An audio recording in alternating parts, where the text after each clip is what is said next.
ചിലവർക്കൊരു വിചാരമുണ്ട്, ഞങ്ങൾ എന്ത് ചെയ്താലും മിണ്ടാതിരിക്കുന്നത്. ഞങ്ങളിപ്പോ സ്റ്റേഷനിൽ പോയിട്ട് കംപ്ലൈന്റ് കാണിച്ചു കൊടുക്കാം. അമ്മൂസിന്റെ നമ്പർ ഉണ്ടായി, അതുകൊണ്ടാണ് പൊത്തി പിടിച്ചത്. സ്റ്റേഷനിൽ പോയിട്ട്, അതായത് യൂണിവേഴ്സിറ്റി പോലീസ് സ്റ്റേഷനിൽ പോയിട്ട് കംപ്ലൈന്റ് ചെയ്തതിന്റെ റെസീപ്റ്റ് ആണിത്.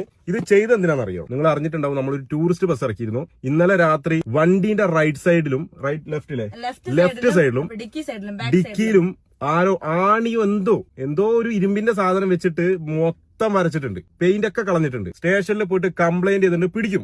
ആരാണോ അത് ചെയ്തത് ഉറപ്പായിട്ടും കാണിക്കും. കാരണം എന്താ അറിയോ, ആ വരച്ച ഭാഗം മാത്രമല്ല, ആ ഒരു പോർഷൻ കംപ്ലീറ്റ് ആയിട്ട് പെയിന്റ് അടിക്കണം.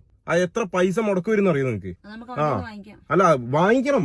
അവനെ കിട്ടിക്കഴിഞ്ഞാല് അതിന് ഞങ്ങൾക്ക് നഷ്ടപരിഹാരം കിട്ടണം. എത്രയാണോ അതിന്റെ ബില്ല് അത് അവനെയും കൊണ്ട് തന്നെ അടപ്പിക്കും. ഇത് ഞങ്ങൾ വെറുതെ വിട്ടു കഴിഞ്ഞാല് നാളെ ഇവൻ വന്നിട്ട് വല്ല വണ്ടിയുടെ ബാറ്ററി, ഉള്ളിൽ TV, പല സാധനങ്ങളും ഉണ്ട്, എല്ലാം അടിച്ചിട്ട് പോകും. അവൻ ഇതിൽ വേറൊരു സാധനം കൂടെ ചെയ്തു വെച്ചിട്ടുണ്ട്. ഓക്കെ, അതെന്താന്നുള്ളത് ഞാൻ വീഡിയോയിൽ പറയുന്നില്ല. നമ്മുടെ വണ്ടി കമന്റ് ബോക്സ് അല്ല. ഓക്കെ, നിങ്ങളുടെ തോന്നിയ പോലെ വല്ലതും വരയ്ക്കാനും കുത്താനും നമ്മുടെ വണ്ടി എന്ന് പറയുന്നത് കമന്റ് ബോക്സ് അല്ല. ഓക്കെ, അപ്പൊ കേരളത്തിന്റെ പല വഴിക്കും വണ്ടി വരും, പല സ്ഥലങ്ങളും നിർത്തിയിടും. അപ്പൊ ഇങ്ങനെയൊക്കെ തോന്നുമ്പോ ഈ വീഡിയോ ഒന്ന് ആലോചിച്ചോതാ, ഈ സാധനം ഒന്ന് ആലോചിച്ചാൽ മതി. ഇനി മുതൽ ഇങ്ങനെ എന്തെങ്കിലും ഉണ്ടായി കഴിഞ്ഞാൽ ഉറപ്പായിട്ട് ഞങ്ങൾ ആക്ഷൻ എടുത്തിരിക്കും. ഓക്കെ.